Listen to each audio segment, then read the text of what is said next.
दोस्तों इस वीडियो के अंदर बात करेंगे Indian railway finance corporation limited के ऊपर। आईआरएफसी का दोस्तों यहाँ पर एक अर्निंग कॉल सेशन था जो कि आपको देखने को मिला था 20 जनवरी 2026 को। और इसका दोस्तों यहाँ पर ट्रांसक्रिप्ट कंपनी ने रिलीज़ कर दिया है जो कि बहुत इंपॉर्टेंट है। इस ट्रांसक्रिप्ट के अंदर क्या होता है ना कि बहुत सारे एनालिस्ट, बहुत सारे दोस्तों इन्वेस्टर्स आईआरएफसी की मैनेजमेंट से कंपनी से रिलेटेड सवाल पूछते हैं। जैसे आपका नेट इंटरेस्ट मार्जिन कितना बढ़ सकता है, कंपनी का मार्जिन, कंपनी का एसेट अंडर मैनेजमेंट कितना हो सकता है आने वाले 2 से 3 सालों के अंदर, कंपनी का डिविडेंड नेक्स्ट क्वार्टर में कितना मिल सकता है, उसके ऊपर डिस्कशन है। तो दोस्तों ये वीडियो बहुत इंपॉर्टेंट है, थोड़ा लंबा हो सकता है वीडियो, क्योंकि अगर आपको मैं पेज बताऊँ ना, ये 11 पेज का दोस्तों यहाँ पर ट्रांसक्रिप्ट है। तो इस वजह से वीडियो थोड़ा सा लंबा हो सकता है, लेकिन ध्यान से देखना, एक एक पॉइंट को बड़े शॉर्ट में कवर करने की कोशिश करेंगे। सबसे पहले यहाँ पर आप देख सकते हो ये मैनेजमेंट के लोग, ये मॉडरेटर है। अब यहाँ पर दोस्तों हम ज़्यादा टाइम वेस्ट नहीं करेंगे, जो इम्पॉर्टेंट पॉइंट्स हैं उन्हीं के ऊपर डिस्कशन करेंगे। सो यहाँ पर आप देख सकते हो मनोज कुमार दुबे से दोस्तों यहाँ पर एक सवाल पूछा गया है, जिसमें दोस्तों यहाँ पर कंपनी के Q3 के परफॉर्मेंस के ऊपर उन्होंने बहुत सारी चीज़ें बताई है। लेकिन वीडियो लंबा नहीं करना है, इसलिए जो इम्पॉर्टेंट क्वेश्चन है उन्हीं का आंसर हम ढूंढने की कोशिश करेंगे। तो सबसे पहले यहाँ पर आप देख सकते हो इन्होंने यहाँ पर एनपीए को लेकर, नॉन परफॉर्मिंग एसेट को लेकर कुछ सवाल पूछे, तो उसका जवाब यहाँ पर दे दिया है जो कि था प्रोविजन से रिलेटेड। तो ये इतना इंपॉर्टेंट क्वेश्चन नहीं है इंपॉर्टेंट, लेकिन वीडियो में कवर नहीं करना, इतना इंपॉर्टेंट नहीं है। एनपीए दोस्तों यहाँ पर कंपनी का 0 है।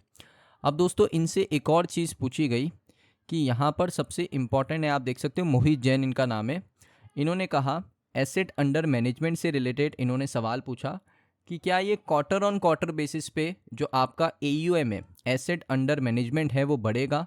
कोई नंबर आपके दिमाग में है, कोई ग्रोथ रेट आपके दिमाग में है जो आप कह सकते हो कि फाइनेंशियल ईयर 27 तक इतना बढ़ सकता है हमारा एसेट अंडर मैनेजमेंट। तो मनोज कुमार दुबे ने इसके ऊपर बहुत बड़ा एक्सप्लेनेशन दिया, लेकिन उन्होंने ये चीज़ साफ कर दी कि भाई यहाँ पर जो हमारा एसेट अंडर मैनेजमेंट है, जो पहले 4.6 लाख करोड़ था, वो अभी 4.75 लाख करोड़ हो चुका है। यानी ग्रोथ इसके अंदर शुरू हो चुकी है। अब कोई टारगेट है, तो उन्होंने कहा कि भाई ऐसा नंबर्स तो कोई मैं आपको बता नहीं सकता, लेकिन उन्होंने ये चीज़ कहा है कि 2 चीज़ बड़ी अच्छी हुई है। एक क्या हुई है, हम स्मॉल टिकट में काम ही नहीं करते। हमारा जो B2B है उसमें हम स्मॉल टिकट में काम ही नहीं करते। हमारा जो क्लाइंट, एक सिंगल क्लाइंट का बेस क्या है, पोटेंशियल 10 से 15 हज़ार करोड़ हमसे वो रेस करता है, और हमारा सबसे छोटा टिकट साइज़ है वो है 5,000 करोड़। तो ऐसे B2B सिस्टम में हम यहाँ पर काम कर रहे हैं, जिसका टिकट साइज़ ही काफ़ी बड़ा है।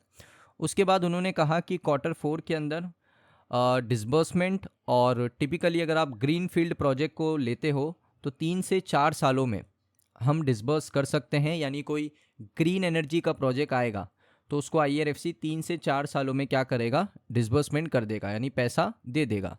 सो नंबर्स हम यहाँ पर पुट नहीं कर रहे हैं, बट एक फिगर मैं आपको बता देता हूँ। जैसे हमारा गोल है कि भाई 5 लाख करोड़ करना है, एसेट अंडर मैनेजमेंट को, कंपनी को 5 लाख करोड़ तक लेकर जाना है।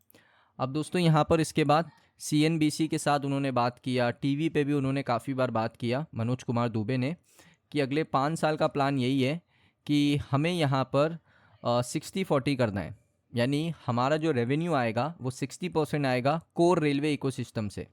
यानी जो कोर रेलवे है उससे यहाँ पर हमारा रेवेन्यू आएगा 60%, और हमारा जो 40% रेवेन्यू होगा वो होगा रेलवे इकोसिस्टम से, जहाँ पर जो मार्जिन है वो नियरली 3x से 3 गुना ज़्यादा है जो हमें यहाँ पर कोर रेलवे से मिलता है। यानी जो कोर रेलवे है उससे 60% रेवेन्यू आएगा, और जो आपका backward and forward linkage companies हैं जिनको आईआरएफसी फाइनेंस करेगा, वहाँ से हमें लगभग आप कह सकते हो 40% रेवेन्यू आएगा। लेकिन ये जो 40 होगा ये इसके मार्जिन के मुताबिक, इसके मार्जिन से अगर आप कंपेयर करोगे, कोर रेलवे के मार्जिन से अगर आप कंपेयर करोगे ना, 3 गुना ज़्यादा मार्जिन होगा, 3 गुना ज़्यादा यहाँ पर मार्जिन होगा। इसका मतलब है कि कंपनी को ये चीज़ पता है कि फॉरवर्ड एंड बैकवर्ड लिंकेज में ज़्यादा प्रॉफिट है, और उसको वो सिग्निफिकेंटली 40% तक बढ़ा सकती है। ये दोस्तों इस वजह से उन्होंने कहा कि हमारा जो नेट इंटरेस्ट मार्जिन है वो आपको यहाँ पर बेटर देखने को मिलेगा। प्रॉफिट आफ्टर टैक्स आपको अच्छा देखने को मिलेगा। एसेट अंडर मैनेजमेंट भी आपको अच्छा देखने को मिलेगा। तो सारी चीज़ें साथ में ग्रो करेंगी। 5 लाख करोड़ प्लस का हमारा एसेट अंडर मैनेजमेंट आपको देखने को मिलेगा। उसके बाद दोस्तों यहाँ पर उनसे जो सेकंड इम्पॉर्टेंट क्वेश्चन पूछा गया है वो मैं आपको बता देता हूँ। उन्होंने कहा सर एक और क्लैरिफिकेशन चाहिए बस।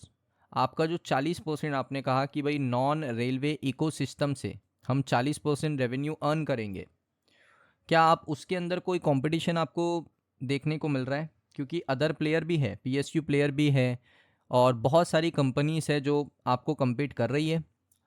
तो उन्होंने यहाँ पर एक ही चीज़ कहा कि भाई हम आई हैं कंपटीशन के लिए। इनफैक्ट हम ऐसे कंपटीशन के लिए आए हैं जहाँ पर हम एक फेयर कंपटीशन रखना चाहते हैं। हम एक सरकारी कंपनी है और जो भी हमारे साथ compete करने आता है उसको हम यही एडवाइस करते हैं कि आप आइए और हमसे यहाँ पर ओपन में RFP के साथ compete करिए। तो आंसर ये है कि हम बहुत हेल्दी कंपटीशन चाहते हैं। इनफैक्ट उन्होंने एक और चीज़ बताई कि हमारा जो एसेट क्वालिटी है, अगर आप IRFC का एसेट क्वालिटी देखोगे ए रेटेड ए रेटेड का एसेट क्वालिटी है, 0 NPA काइंड ऑफ एसेट है। तो हमें सूट करता है कि कोई कंपनी आए कंपटीशन के लिए, लेकिन ऐसा देखने को नहीं मिलता है। हमारे मार्जिन अगर आप देखोगे working very well, 40 BPS margin है और हमें 100 BPS मार्जिन भी मिला है, हमें 120 BPS मार्जिन भी मिला है। सो हमारा जो नेट इंटरेस्ट मार्जिन है यहाँ से बढ़ने ही वाला है, कम नहीं होने वाला, बढ़ने ही वाला है। उसके बाद दोस्तों यहाँ पर आप देख सकते हो एक और सवाल पूछा गया है जो कि इतना इम्पोर्टेंट नहीं है, तो हम आगे बढ़ते हैं। डिविडेंड से रिलेटेड 200 सवाल पूछा गया था। ये देखिए, अमित अगीचा इन्होंने कहा था कि sir long term dividend pay out policy है अभी भी कंपनी के अंदर, specially company stable cash flow generate कर रही है और क्रेडिट कॉस्ट भी अगर आप देखोगे कंपनी का बहुत कम है। तो उन्होंने कहा कि भाई डिविडेंड पॉलिसी ऑलरेडी हमारी है। सो हम अगर हमारा डिविडेंड की बात करें, पिछले 5 सालों के अंदर हमने बहुत अच्छा डिविडेंड पे आउट किया है। इस साल भी जो इंटर्म डिविडेंड इन्होंने दिया था 1 रुपये 5 पैसे का, वो बहुत ही ज़्यादा था पिछले फाइनेंशियल ईयर से अगर आप उसको कंपेयर करोगे। तो जैसे जैसे हमारा प्रॉफिट आफ्टर टैक्स बढ़ता जा रहा है, सो डिविडेंड भी आपको बढ़ता हुआ देखने को मिलेगा। लेकिन फाइनल कॉल डिविडेंड के ऊपर बोर्ड लेगा, हम नहीं ले सकते, बोर्ड ऑफ डायरेक्टर्स लेंगे। तो ये डिविडेंड से रिलेटेड उनका क्वेश्चन था, तो उन्होंने आंसर किया। उसके बाद दोस्तों यहाँ पर आप देख सकते हो, इन्होंने कहा कि मैं ट्रैक कर रहा हूँ IRFC को कपल ऑफ क्वार्टर से। मुझे एक चीज़ समझ में आई है कि जो कॉस्ट ऑफ फंड है वो सबसे कम है इंडस्ट्री के अंदर, विच इज़ अप्रॉक्सीमेटली सिर्फ 5%। सो हमारा मार्जिन अगर 40 BPS है रेलवे प्रोजेक्ट्स पे और अभी हमें 100 BPS मिल रहा है जो डाइवर्सिफिकेशन का प्लान है कि फॉरवर्ड और बैकवर्ड लिंकेज पे, तो क्या यहाँ पर हमें earlier there was no need of credit underwriting. तो उन्होंने इसमें बहुत सारी चीज़ें करी है, जैसे 60-40 की ट्रेजेक्ट्री क्या है और कितनी कंपनीज को लोन मिल सकता है। तो मनोज कुमार दुबे ने दोस्तों उनको बहुत ही अच्छा आंसर दिया। उन्होंने कहा कि भाई जो कॉस्ट है ना, जो हमें पहले मिलता था वो बहुत ज़्यादा था, अभी हमारी कॉस्टिंग कम हो चुकी है। जो मार्केट से हम पैसा बोरो कर रहे हैं वो बहुत ही कम रेट पे बोरो कर रहे हैं। इंडियन रेलवे हमारा एक सिंगल क्लाइंट है जो हमें अपॉर्चुनिटी देता है कंपनीज़ को फंड करने के लिए, एंटिटीज़ को पैसा देने के लिए। और हमारा जो फॉरवर्ड और बैकवर्ड लिंकेज कंपनीज़ का काम है उसमें हमें नेट इंटरेस्ट मार्जिन जो है वो हमें ज़्यादा देखने को मिलता है, लगभग 70 से 80 BPS ज़्यादा मार्जिन वहाँ पर हम लोग कमाते हैं। तो उसके बाद उन्होंने कहा कि अगर आप इसको डिवाइड करोगे customer as well as our self, so nearly उनका मानना है कि 40 to 50 BPS आ सकता है और कॉस्ट जो है वो यहाँ पर कम होगा तो प्रॉफिट बढ़ेगा, और जो चीज़ आपको पिछले 3 क्वार्टर्स में देखने को मिली है। तो ये सारी चीज़ें उनसे पूछे गई है। उसके बाद दोस्तों यहाँ पर कॉस्ट ऑफ फंड इस अप्रॉक्स 7%। उन्होंने कहा हम यहाँ पर ये नहीं कह रहे कि जो नंबर्स हैं, अगर आप नंबर्स को देखोगे, deep discount zero coupon bond जो है वो 6.8% पे मिलता है 10 साल के बुलेट पेमेंट के साथ, और जो 5 साल का बॉन्ड समटाइम 6 महीने बैक में वो 6.5% पे मिल जाता है, तो और भी कम हो जाता है। और हमने जो ECB लोन लिया है जैपनीज से वो बहुत अच्छे रेट पे मिला है। अगर आप उसको देखोगे ना तो वो मास्टर स्ट्रोक के मेरे हिसाब से बहुत अच्छे रेट पे मिला है। वो 6.2 6.1, कुछ लोग कह रहे थे कि भाई 5.8 पे भी मिल सकता है, तो बहुत अच्छे रेट पे मिला है। तो IRFC को ये बहुत माहिर है IRFC की, पैसा बहुत अच्छे से बोरो करता है, और अभी जो फॉरवर्ड और बैकवर्ड को लिंकेज किया है उसने भी कमाल किया है।